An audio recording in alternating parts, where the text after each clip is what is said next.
말씀은 구약성경 시편 23편 1절에서 6절까지의 말씀입니다. 구약성경 818쪽입니다. 시편 23편 1절에서 6절 스크린을 참조하시면 되겠습니다. 1절부터 6절까지 봉독할 때에 제가 1절, 여러분들이 2절 이런 식으로 교독하도록 하겠습니다. 여호와는 나의 목자시니 내게 부족함이 없으리로다.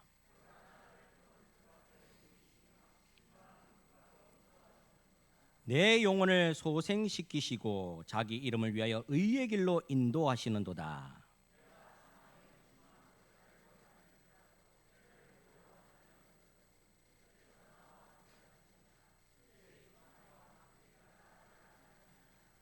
주께서 내 원수의 목전에서 내게 상을 차려주시고 그 기름을 내 머리에 부으셨으니 내 잔이 넘치나이다.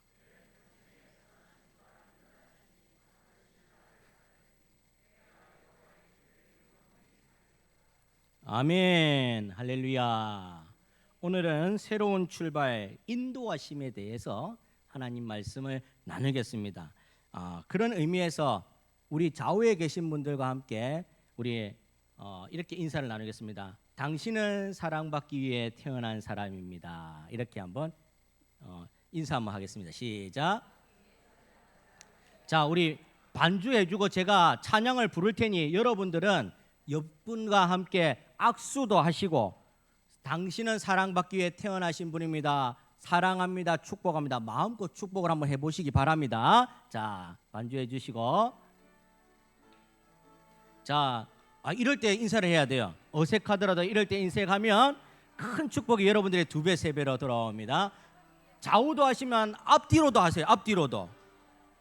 당신은 사랑받기 위해 태어난 사람. 당신의 삶 속에서 그 사랑받고 우리 장로님들 돌아다니면서 인사하시네요. 같이 한번 인사 받아주시고 사랑받기 위해 태어난 사람. 당신의 삶 속에서 그 사랑받고 있지요.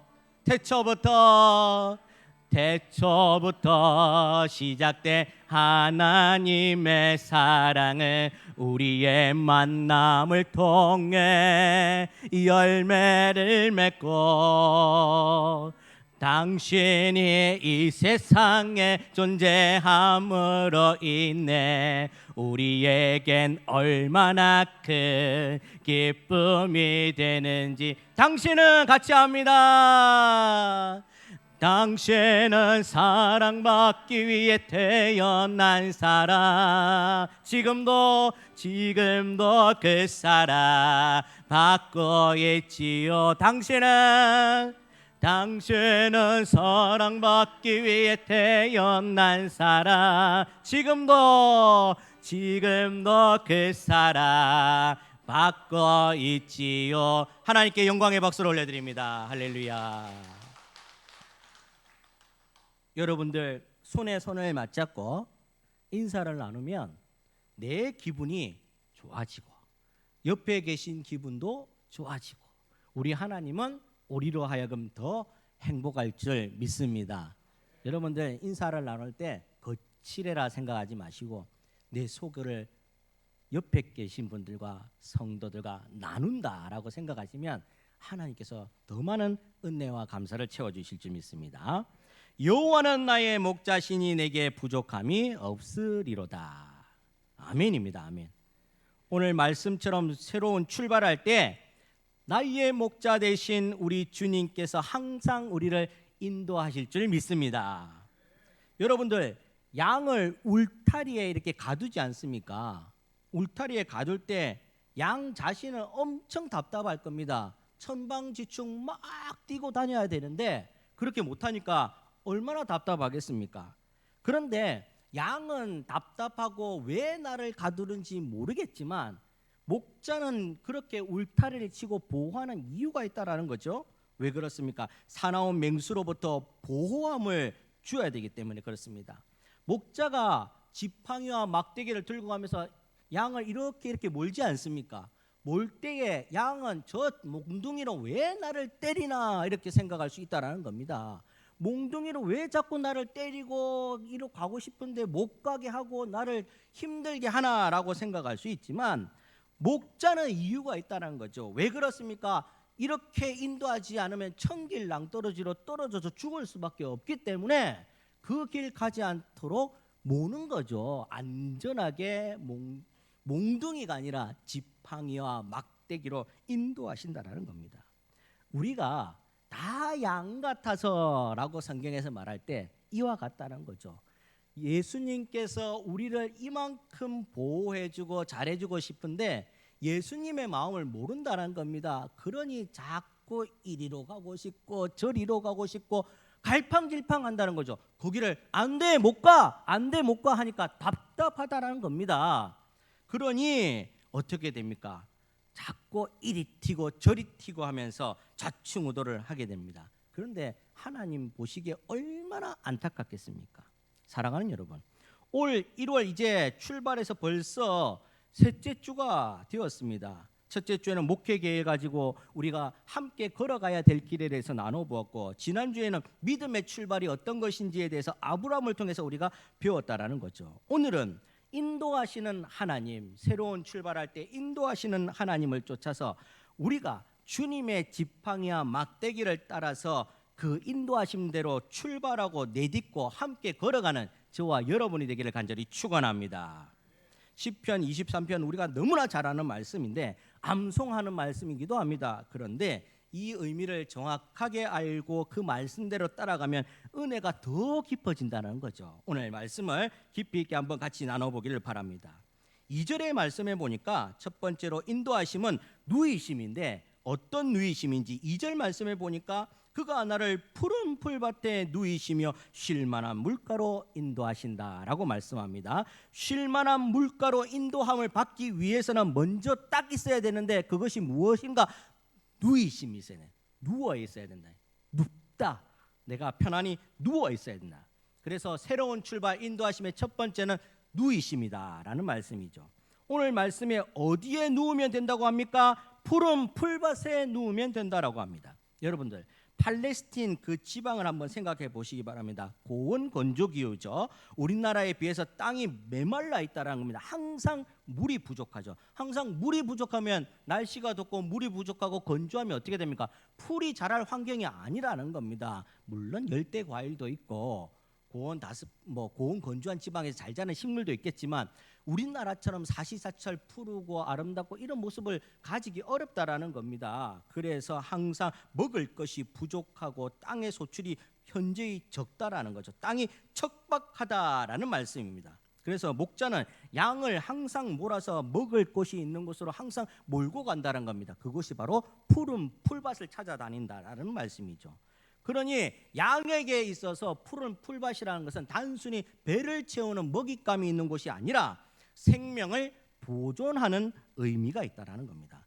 양은 우둔해서 오늘 먹고 살 것만 잘 주면 된다라고 생각할지 모르지만 목자가 인도할 때는 지금 양의 생명을 보존하기 위해서 푸른 풀밭에 데리고 간다는 거죠. 거기서 실컷 양이 뜯어먹고 나니까 헐레 하면서 누워서 쉰다라는 거죠. 등 따시고 배부르니까 누워서 푹 쉰다는 거죠. 양은 나한테 오늘 먹을 걸 잘 줘서 기분 좋지만 오늘 목자는 생명을 보존해 준다. 그래서 누이심이라는 것은 생명 보존을 나타낸다라는 말씀입니다. 그냥 눕고 자는 것이 아니라 생명이 보존받았다. 두 번째로 오늘 소생케 하심이 바로 인도하심의 내용입니다. 소생케 하심. 3절 말씀에 보니까 내 영혼을 소생시키시고 자기 이름을 위하여 의의 길로 인도하시는도다. 소생케 하심이라는 것은 우리를 의의 길로 인도하시는 과정 속에 있다라는 겁니다. 이 말씀이 무엇인가? 내 생명을 보존하는 것으로 끝나지 않고 영원히 아버지 집에 거할 수 있도록, 영원한 생명을 가질 수 있도록 다시금 변화된 자리로 인도한다. 이것이 바로 소생케 하심입니다. 의라는 것이 무엇인가? 죽은 자를 살리고 또 살아서 믿으면 영원에 이르는 것이 바로 의라는 겁니다. 우리가 말한 저스티스, 그런 정의를 말하는 것이 아니라, 이러한 하나님의 의는 그런 정의가 아니라 영원한 삶에 대한 보장, 복음을 말하는 겁니다. 복음, 굿뉴스, 좋은 소식. 이 복음이 바로 하나님의 의라는 겁니다. 그러니 굿뉴스, 좋은 소식을 우리에게 전하여 주었다라고 성경에서는 말하는 겁니다. 하나님은 내가 거룩하니 너희도 거룩하라 라고 말씀하면서 시편 23편 3절에 자기 이름을 위하여 의의 길로 인도한다라고 고백하고 있다라는 겁니다. 자기 의를 위하여, 하나님 나라의 복음, 영원한 천국의 삶, 영원한 복음을 위해서 오늘 우리를 소생케 해 주셨다. 그러니 소생케 되다라는 말은 죽었다가 다시 살아난다는 겁니다. 죽었다가 다시 살아난다. 나는 예수로 죽고 예수로 다시 살아나는 겁니다. 세상 죄에서는 이제 덮어버리고 죽었고, 이제는 하나님 나라 천국을 위해서 다시 살아간다라는 겁니다. 죄의 종노릇을 하다가 이제 의의 길에 들어섰다, 복음의 길에 들어섰다, 예수님의 길에 들어섰다, 주님과 동행하는 삶을 사는 것이 바로 소생케 하심이다라는 말씀입니다. 그래서 인도하심이라는 것은 소생케 하심입니다.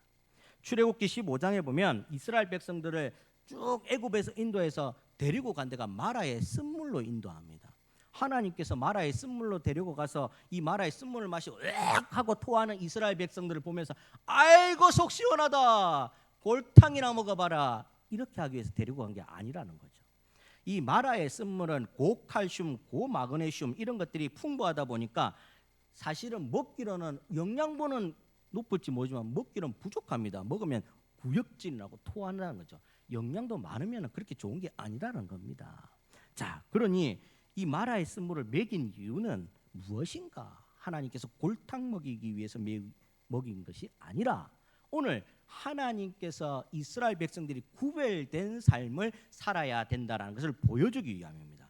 애굽에 있어서는 먹을 것 마음대로 먹고 잘 것 마음대로 자고 이렇게 했다라고 이야기합니다. 그 말이 무엇인가 하면 먹어도 되는 것을 먹고 먹지 말아야 될 것을 먹지 않는 것이 정상인데, 먹어도 되는 것도 먹고 먹지 말아야 될 것도 먹고 그렇게 자기 마음대로 살았다라는 것을 애굽의 삶이라고 이야기하는 겁니다. 그러니 이제 하나님에서 홍해를 건너 데리고 왔으면, 이제 건너왔으면, 소생케 되었으면 하나님의 뜻과 방식대로 살아야 된다라는 말씀이죠. 그래서 마라의 쓴물을 먹이면서 아무거나 먹으면 안 돼, 아무거나 먹고 마시면 안 돼, 그러면서 다시 단물로 바꾸어주는 역사가 일어나게 됩니다. 여러분들, 소생케 하다라는 말은 내가 이전 것과 달라졌으니 보라 새 것이 되었도다, 새술은 새부대에 닮아야 되듯이 우리 인생이 이제 바뀌었다는 겁니다. 예수로 인해 바뀌었다는 거죠. 그러니 바뀐 인생을 살아라가 바로 소생케 하심입니다. 오늘 인도하심의 두 번째는 소생케 하심입니다. 세 번째, 함께 하심입니다. 4절 말씀에 보니까 내가 사망의 음침한 골짜기로 다닐지라도 해를 두려워하지 않을 것은 주께서 나와 함께 하심이라, 함께 하심이라. 예전에 제가 완전 진짜 요만한 어렸을 때, 우리 가빈이 정도 나이쯤 되었는데 외할머니 댁에 갔어요. 외할머니 집이 아주 시골 산골짜기인데 집이 거의 지금 생각하면 초가집에 화장실이 이 거적이라죠. 이런 걸로 멍석 같은 거로 말아갖고 그냥 덮어놨, 커튼처럼 덮어놨던 거예요. 그래서 그걸 덮기고 들어가면 화장실이고 다시 치면은 문이 되는 거죠. 그런 아주 초가집이었던 것 같아요. 그런데 할머니가 예수를 안 믿어서 예수를 모를 때입니다. 그래서 제 손을 딱 잡고 그 들판을 걸어서 산으로 올라가서 집을 향해서 가는데 어둠이 딱 몰려오니까 칠흑같이 어두워지더라고요. 시골길은 이 가로등이 없으면 완전 칠흑같이 어두워집니다. 그런데 어두워지는데 할머니가 저를 겁주기해서 할머니 손 꼭 잡아라, 도깨비가 놓치면 확 물어간다. 아이고, 그때부터 제가 사생결단을 하고 할머니 손을 꼭 잡았던 기억이 납니다. 놓치면 도깨비가 물어간다지 않습니까? 저 때는 다 믿어지더라고요. 안 믿어질 수가 없어요. 시커머니까 얼마나 무섭겠습니까? 함께 하심, 할머니의 손을 꼭 잡아라. 우리 주님의 손을 꼭 잡고 동행하는 것, 이게 함께 하심입니다. 그 주님의 손을 꼭 잡으면 어떻게 됩니까? 두려움이 두려움으로 여기지 않더라라는 말씀이죠. 여러분들, 무서움이 무서움으로 여기지 않더라는 겁니다. 팔레스틴 지역의 이동 경로는 늘 평야만 있는 것이 아니라 좁고 협소한 협곡들이 많이 있어요. 그러면 양을 몰고 가다 보면 이 좁은 협곡에 들어갈 때 목자가 굉장히 신경을 씁니다. 왜냐하면 이런 좁고 협착한 길에 들어서면 맹수들이, 사나운 맹수들이 우는 사자와 같이 양을 딱 집어삼키려고 준비를 하고 있거든요. 그렇게 먹이를 사냥하기 위해서 맹수들이 있는 곳을 가면 막대기, 지팡이를 총동원해서 목자가 온 신경을 부릅뜨고 양을 몰고 간다는 겁니다. 양은 몰라요. 내가 여기를 가는지 저기를 가는지. 지금 항상 룰루랄라 이동해서 가면 만난 풀들이 있거든요. 그러니 늘 행복합니다. 왜 행복합니까? 목자가 지켜주기 때문에 행복한 거죠. 만약에 목자 없이 혼자 가라라고 다 잡아먹힙니다. 다 잡아먹혀. 양은 자기가 죽을 길을 가는지 살 길을 가는지 모른다는 겁니다. 목자가 지켜주고 있으니까 안전한 길, 위협으로부터, 무서움으로부터, 두려움으로부터 안전하다는 겁니다. 그때에 이 지팡이와 막대기는 무기가 된다는 겁니다. 무기. 하나님의 무기가 되어서 오늘 저와 여러분들을 안전하게 지켜주는 나침반이 된다는 것을 기억하시기 바랍니다. 여러분들, 하나님의 지팡이와 막대기가 나를 친다고 해서 두려워하거나 또는 실망하거나 또는 분노해하지 않기를 바랍니다. 하나님께서 나를 잘되게 하기 위한 막대기질이고 지팡이질이라는 겁니다. 그것이 나를 가이드라인, 인도해 준다라는 겁니다. 여기까지야. 여기를 넘어가면 안 돼. 여기를 넘어가면 위험해. 그래서 하나님께서 이렇게 친다라는 겁니다. 그것을 오해하고 분내하면 거기서부터 죄가 파고든다라는 겁니다. 사랑하는 여러분, 오늘 함께 하심 주님의 지팡이와 막대기가 나와 함께 함으로 인해서 내가 산다라는 것을 기억하시기 바랍니다. 로마서 8장에 보면 마음을 감찰하시는 이가 성령의 생각을 아시나니 라고 말씀을 맺으면서 오직 성령이 말할 수 없는 탄식으로 우리를 위하여 친히 간구하시느니라, 이렇게 말씀하고 있습니다. 하나님께서 우리가 갈 길 잘 갈 수 있도록, 올바르게 갈 수 있도록 지금도 우리 지근에서 기도하고 간구하고 있다라는 겁니다. 우리가 혹여 다른 곳에 빠져서 넘어질까 봐 채찍질도 하고 손도 잡아주시고 등도 밀어주시고 하신다라는 말씀입니다. 이게 바로 우리와 함께 하심입니다. 올해 새로운 출발, 하나님의 인도하심은 삼위 하나님의 함께 하심이 있다라는 것을 믿음으로 고백하는 저와 여러분이 되기를 간절히 축원합니다. 이제 채워주심입니다. 5절 말씀에 주께서 내 원수의 목전에서 내게 상을 차려주시고 기름을 내 머리에 부으셨으니 내 잔이 넘치나이다. 넘치나이다. 채워주심입니다. 다윗이 주변 사람들에게 쫓겨다닐 때에 더 이상 이제 갈 곳이 없는 거죠. 더 이상 갈 곳이 없어서 죽을 위기에 처해 있는데 왕의 왕궁으로 쑥 들어갔더니 왕이 딱 받아주고 나니까 아무도 못 쫓아오더라는 겁니다. 자기를 쫓아오는 사람도 문이 다 열려있고 환하게 보이더라도 못 쫓아오더라는 겁니다. 왜 그렇습니까? 거기는 왕궁이거든요. 왕의 보호하심이 있는 곳입니다. 왕이 있는 곳에 함부로 누가 칼 들고 쫓아갈 수 있겠습니까? 아무도 보고 있어도 못 들어옵니다. 다윗이 들어갔더니 살더라는 겁니다. 거기에다가 상을 베푸시다라고 이야기하는데 그 상이 테이블입니다. 밥상을 말합니다. 밥상. 밥상까지 차려주니 왕과 함께 밥을 먹는다는 것 얼마나 존귀한 일입니까? 가당치 않은 일들이지 않습니까? 일개 평민들은 감히 할 수 없는 일들입니다. 왕이 상을 차려주시고 밥을 같이 먹으니까 함부로 들어가지 못하고 그 사람을 우러러 보더라는 겁니다. 거기에다가 마지막에 내 머리에 기름을 부으셨다. 이 유대 지방의 풍습에 기름을 붓는다는 것은 존귀한 자를 나타냅니다. 존귀한 자. 집 주인이 맞이한 손님들에게 기름을 부어준다는 의미는 굉장히 이 손님은 존귀하신 분입니다. 위대하신 분입니다. 존경합니다라는 의미를 담아서 부어준다는 겁니다. 그러니 왕이 기름을 부어줬다라는 것은 이 사람은 존귀한 사람이니 함부로 건들지 마라. 이 사람 내 사람이야. 어대 함부로 손대 이렇게 이야기를 하는 겁니다.